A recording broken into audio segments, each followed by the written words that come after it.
Дорогие друзья, мы находимся с вами в культурном центре имени Якова Емельянова. Здесь располагается экспозиция работ художника Ильи Максимова. Сегодня ночь искусств, и мы здесь находимся ночью.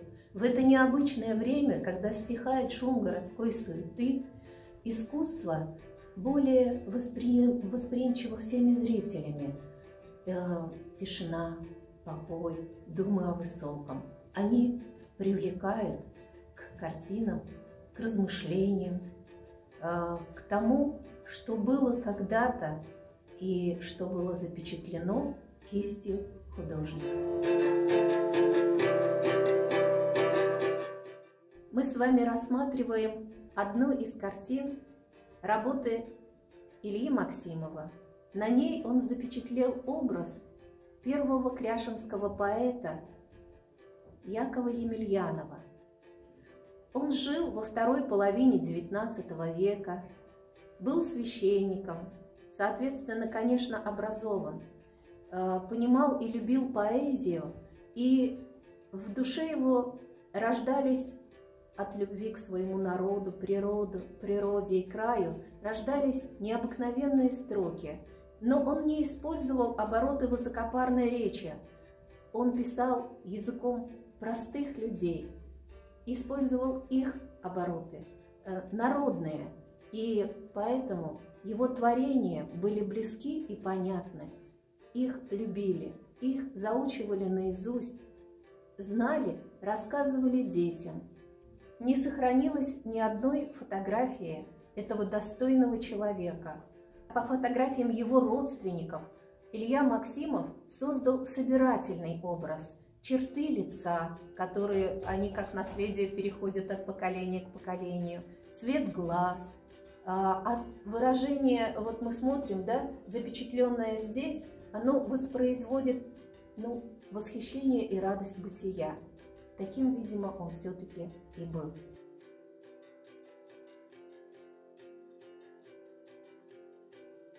Кряшеный народ, исповедующий христианство.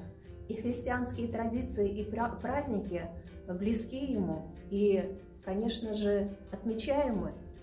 Это здесь, на этой работе, мы видим пасхальный образ. Образ Христа, сияющий, вербу, означающие воскрешение, возрождение жизни. Это знаки, которые перешли от всей христианской культуры. Они свойственны православию. И видим, конечно, ткачество, тканый материал, потому что ткачество, оно сопровождало жизнь кряшен достаточно долго и широко было распространено. В каждом доме скатерть была тканая, в каждом доме текстильное убранство было тканым, узорным, богатым, выполненным искусными мастерицами.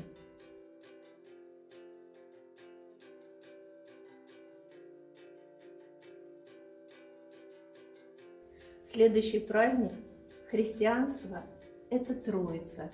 Это праздник, когда девушки собирались на природе и гадали о своих суженых или просили о них. И вот этот момент, когда они собираются у березы, надо отметить, что древо жизни и поклонение древу жизни, священному древу, мировому древу, было в культуре каждого народа мира. Это фиксируется учеными. И вот в данном случае то, что девушки кружат хороводом вокруг березы, это далекое эхо тех самых прошлых верований. Но в христианстве день этот приходится на Троицу. Святой Дух, Дух Отец и Дух Сын. Вот она Троица, которые будут милосердны к этим молодым и юным созданиям в празднике, кружащимся здесь, на своих родных полях. Художник обозначил этническую принадлежность участников этого праздника тем, что они в своих народных одеждах. И сразу можно узнать, вот опять повторяюсь, по тканым одеждам, по фартукам, которые на них, и в праздники, и в будни. В праздники праздничные, в будни более хозяйственные. Они как маркер отображают нам, что девушки относятся к народу кряшен. На данном полотне художник запечатлел еще один христианский праздник – Петрау, который получил необычайную популярность у кряшен. Петрау проводится в тот момент, когда лето на изломе, в момент, когда перестает куковать кукушка и уже не поет соловей, когда уже зацвели травы и утрачивают свою целебную силу, они ее уже набрали, и далее они слабеют. Момент, после которого наступит страда сенокоса, и будет совсем-совсем не до праздников. А сейчас мы видим здесь эту веселую компанию людей, которые отдыхают, но предстоит им тяжелая страда. Конечно, они ее не боятся. Крестьянские будни и радости составляют основу жизни народа.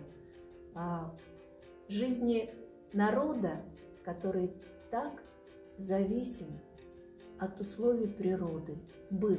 Но традиции остаются. И это очень сильная традиция.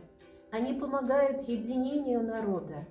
Они помогают почувствовать плечо друга рядом, плечо близкого рядом.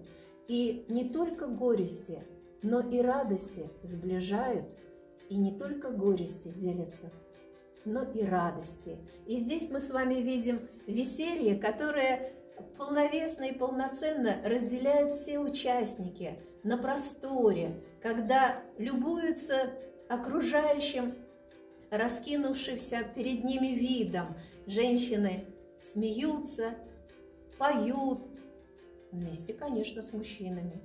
Может быть, это родственники, но так или иначе, они близкие друг другу. Рассмотрим их костюмы, они сейчас одеты в праздничные одежды.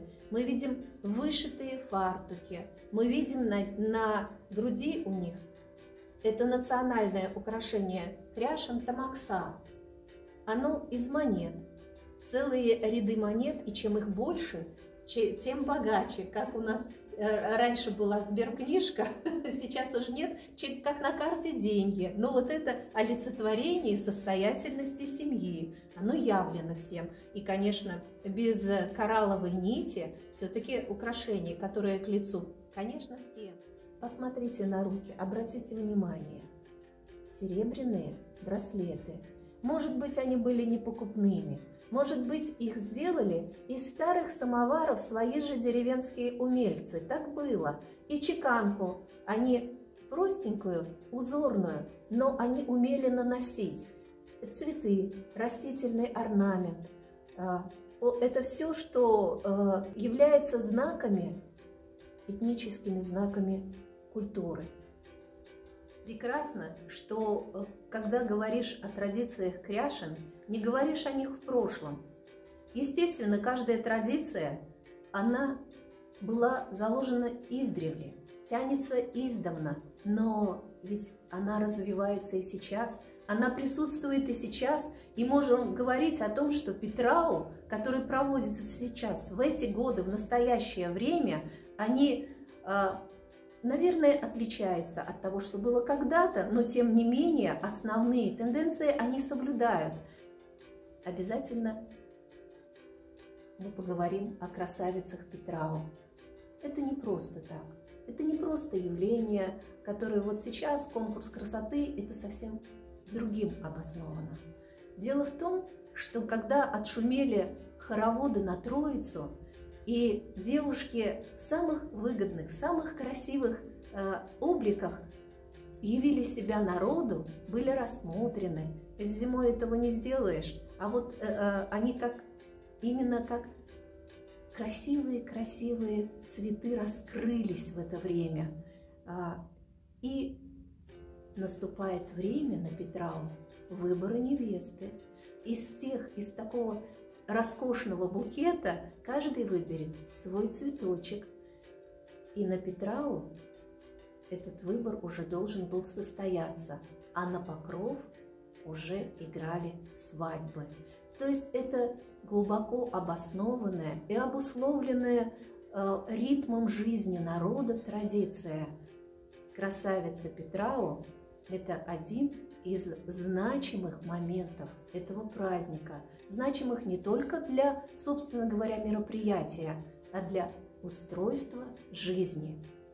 В искусстве народного костюма следует отметить локальное своеобразие, которое было присуще каждому определенному месту. Здесь запечатлена пестричинская красавица. Вот эти две ленты, которые мы видим, это стилевой элемент, присущий именно их.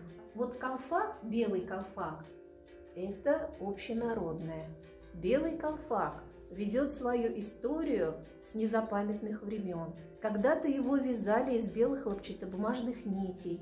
И вот золотистое вот это обережное обрамление с такими завитками ему придавали значение, охраняемое значение, охраняемую функцию, что девушке не коснется ничего злого, что девушке никакой злой взгляд не испортит судьбу. Ведь она привлекает сейчас внимание людей. Она очень красиво одета, она своими руками сшила платье. Каждая придирчивая мама сына рассматривает, насколько искусно ее творение. Она в нарядном фартуке, который тоже исполнен собственноручно. Более того, ведь и материалы тогда и красились, и ткались, все это было вручную. Сейчас традиции изменились, ткань покупается, ленты, наверное, они все-таки тогда покупались так же. Это было редко, возможно, но могли себе позволить. Сейчас это более распространено. Мы видим перед собой красавицу начала 20 века или середины 20 века, пестричинскую. Как раз тот момент, когда она себя явила всем во всей своей красе. И сейчас она задумчиво ожидает, будут ли перемены в ее судьбе и какие перемены. Обратим внимание на колористическое решение. Мы видим здесь переливы голубого, синего, оттенки зеленого, нежнейшие, нюансовые. И здесь хотелось бы обратить внимание вот на украшение, на сережку. И там камешки, они светятся, они просвечивают. Тоже цвет этот голубой, цвет бирюзовый. Это тюркское наследие. Это с тех времен, когда и украшения играли роль оберегов. И небо, цвет неба, это был самый близкий цвет всем тюркским народам. Он считался священным, поэтому вы увидите, что самым популярным камнем в украшениях была бирюза. И еще может быть сердолик, но сердолик, он олицетворял собой солнце, а бирюза – это небо вокруг него. Вот так обычно бывает. Либо одна бирюза – это небо небесное, либо солнце на небесном своде, вокруг маленькие бирюзовые камешки. И на вышивку, богатую, красивую, девушка сама как цветочек, окружение ее, вышивки в цвета, и надо расцветающая юность, расцветающая нежность, яблоневый цвет, быстро-быстро облетающий, опадающий, уходящий. Но сейчас мы любуемся самым прекрасным моментом на взлете. Совсем другого характера образ создал художник на этом полотне. Мы видим такую крепкую, молодую женщину, девушку, простите, она еще не замужем, но характер у нее ощущается очень и очень хваткий. Наверное, она будет хорошей женой. Она все в дом, и в руках у нее все будет гореть и спориться. Наверное, она не будет слишком много витать в облаках. Это очень земная, твердо стоящая обеими ногами на земле молодая девушка. Она прекрасная пара для своего будущего супруга. И она это понимает. Она надевается и свои украшения прикладывает к лицу, и она любуется собой и понимает, что есть чем любоваться и есть что продавать.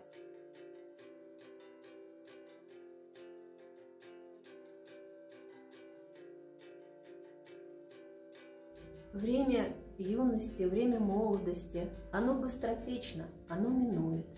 И наступает время зрелости, и наступает то время, когда каждый становится ответственным за чью-то жизнь. Это родители. Родителям уже не до мечтаний, родителям... Нет, мечты остаются, но все-таки самое главное, мечты – это о детях, об их благополучии, об их здоровье. Мечты, которые всегда сопряжены с заботами. Это не те оторванные от действительности заоблачные мечты, а это желания, которые должны непременно сбыться. И массу усилий прикладывает каждая женщина, чтобы они действительно реализовались, и руки становятся натруженными. Тяжелеет походка, но это тоже красота. Она другая, и эту красоту должен видеть каждый, кто понимает, сколько эта добрая женщина сделала для продолжения жизни на земле у своего народа. Она улыбается, она продолжает быть сильной, она не ослабела, ведь это почти поединок. Вот эта схватка с проблемами, они будут. Вот так устроена жизнь. Иногда ее называют юдоль земных печалей и страданий. Они бывают, но радости, которые обязательно прекращают черную полосу и меняют ее на белую. Радости они приходят. И так расцветает, и так озаряют улыбкой, что это уже внутренняя красота, которой светится каждая, кто это испытал. Это мама художника. И она, конечно, бесконечно сейчас счастлива. Сын ее состоялся. Он пишет ее. Она радуется. Это воздает, за все, что ей пришлось пережить, это воздает сторицей. Это хорошая судьба. Это счастливая судьба. Вот так идет жизнь. На этой картине художник запечатлел образ очень сильной женщины, мудренной опытом. Мы видим ее седые волосы, платок чуть-чуть сдвинут. Вот этот кумачевый платочек, он характерен был для того времени. Для многих, кто его носил, время трудное, время революционных преобразований, разрухи, голода, военных лишений. Это поколение, которое буквально выстояло. Их можно назвать это железное поколение. Вот благодаря им жизнь у нас продолжается такой, какая она есть, в лучших своих проявлениях. Худших много, но это не благодаря им. Благодаря им мы им можем сказать спасибо и низкий поклон. Мы то достоинство, которым обладаем, это благодаря им. Я хочу еще обратить ваше внимание, что лицо, покрытое морщинами, это вот каждая морщинка, это опыт прожитых лет. Но какие ясные глаза, этот пронзительный взгляд, она видит нас насквозь, она смотрит на нас, но с добром, по-доброму она смотрит. Она улыбается, потому что видит продолжение.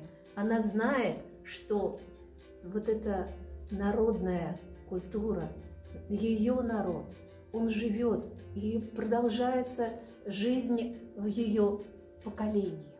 Вот это шейное украшение тамакса мы видим очень лаконичное. Здесь буквально 3 монетки.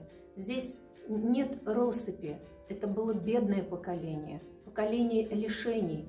Художник обозначил это. Но, тем не менее, все равно соблюдающий традицию. Вот знаете, какие бы беды не обрушивались на народ, как бы трудно не жилось им, они сохранили свою традицию, свою культуру. Они передали все, что могли нам, и нам надо быть достойными этого. Здесь, на этом полотне, на этом холсте художник проявил внимательность, и он запечатлел такую особую мягкость.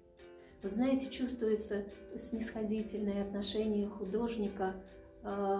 Он здесь гораздо по-другому относится к женщине. Она здесь у него хозяюшка. Вот в этих руках работа по хозяйству, по дому, она спорится. Она здесь хранительница семейного очага. Она в красном углу. И есть время на то, чтобы поразмышлять о Боге. У него есть свое место, и все светится чистотой. И излучает вот такую... Это очаг, это такой дом, это такое тепло, куда стремятся все родные. И хранителями вот бывают такие женщины, добрые, отзывчивые, понимающие и ждущие, всегда ждущие, приглашающие. И, конечно же, как к ним не прийти?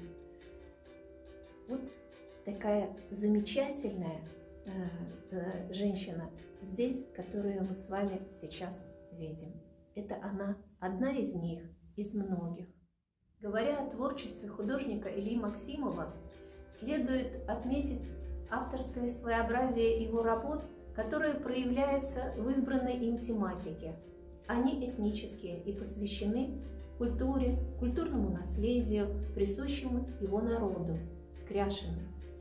Здесь на каждой картине, так или иначе, есть красный цвет.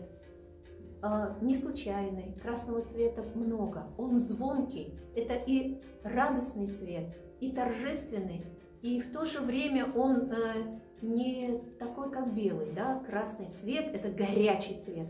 Народ горячий, много надо сделать и делается. Мы приглашаем всех желающих в эти гостеприимные стены. Пожалуйста, приходите и посмотрите запечатленные в картинах, в образах, в декоративном искусстве и живописных холстах